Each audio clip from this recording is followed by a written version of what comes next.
weather gods were favourable to the West Highlands for a lot of autumn 2025, but when it rained, it poured. What goes up must come down, of course, and by October it was time for the summer Jacobite locomotives and coaches to return down the West Highland Line to Carnforth.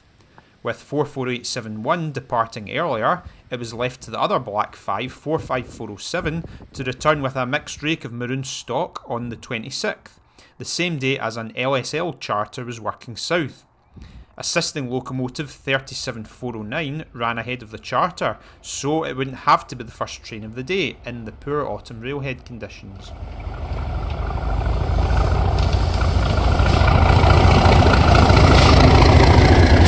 Just like the Class 40 hauled rail tour to Oban in September, the charter on this day ran through heavy rainstorms, with another Midland Pullman HST set.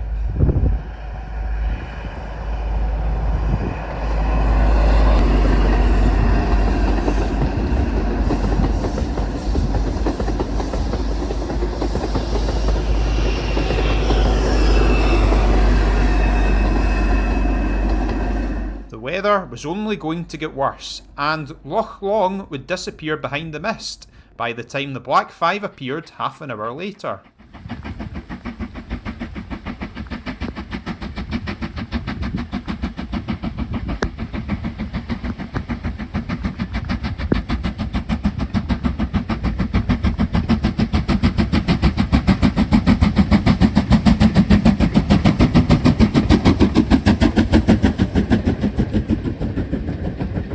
It was good to see proper steam haulage on the West Highland main line once again. 47804 provided assistance but was at the back. The weather for most of the day was horrendous. Naturally, as soon as the train had passed, the rain stopped and the mist over Loch Long largely cleared.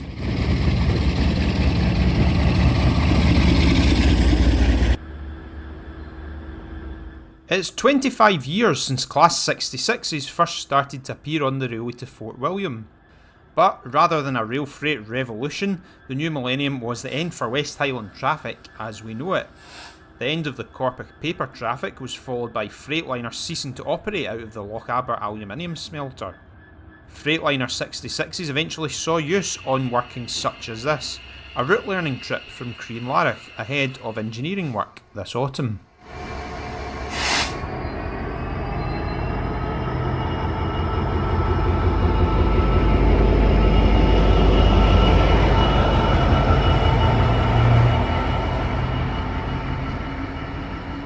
When 66s first started replacing Class 37s on freight back in the year 2000, a specialist pool of locomotives were fitted with RETB equipment dedicated to the West Highland lines.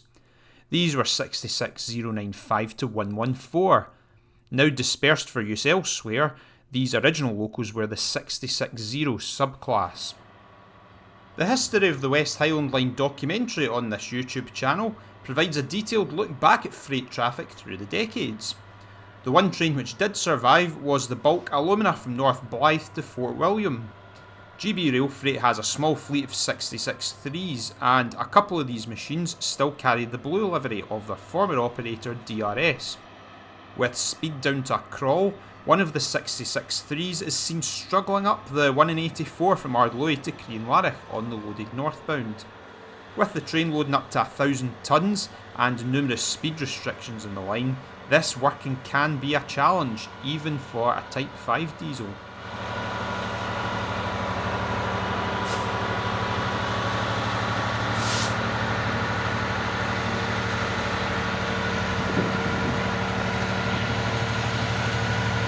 The length of this train has since been reduced, with JPA tankers introduced in July to replace the older PCAs, albeit the JPAs are bogie tankers and somewhat larger. The challenging gradient up Glenfalloch is probably compounded by most drivers facing a standing start out of Ardloe. This is to pass the 241 SCOTRAIL service from Oban. 66-7s form the bulk of the GBRF fleet, with 733 seen here waiting for the Sprinter to clear the single line. 66-734 on the other hand was written off following an accident on the West Highland Line 14 years ago at Loch Treig.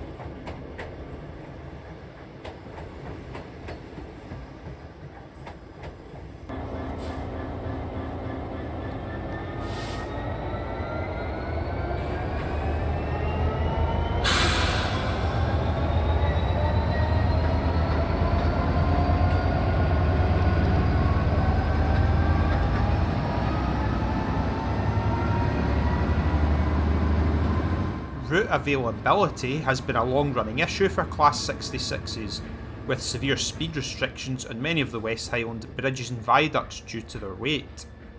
In more recent years they've been given special exemption to run to Oban and Mallaig, though double heading between two 66s is still forbidden.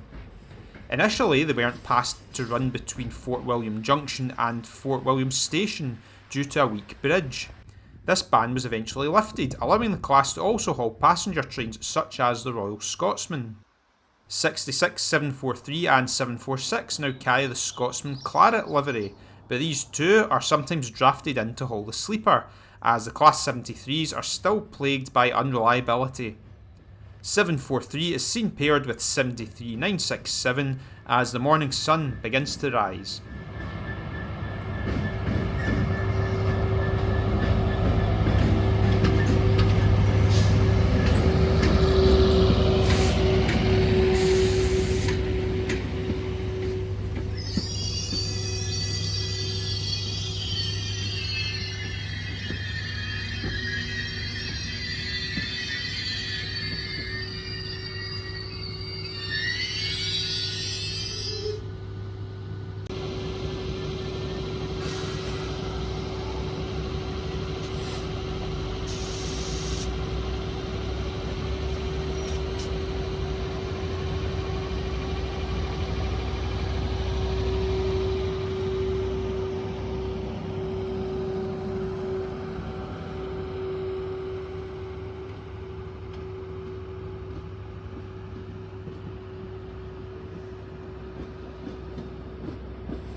Transport Scotland published its future fleet transition strategy in November, which set out plans to replace its HST fleet that runs between Scotland's cities, including Inverness on the Highland Main Line. It mentioned the displacement also of Class 158s and 170s due to the electrification of the Fife and Borders routes. It's understood there are no plans to deploy the newer DMUs on the West Highlands, so Class 153s and 156s are likely to continue for the foreseeable future. Battery or hydrogen powered units are still desired in the long term, but this is still some way off. To finish off, here's some SCOTRAIL 156s outside of Scotland, over the border in Carlisle. The Glasgow and South Western route via Dumfries has, like the West Highland Line, been worked by sprinters for over 35 years, alongside other routes such as the Cumbrian Coast and the Settle to Carlisle. Stay tuned in this channel for a deep dive into Carlisle and its vast railway history, coming soon.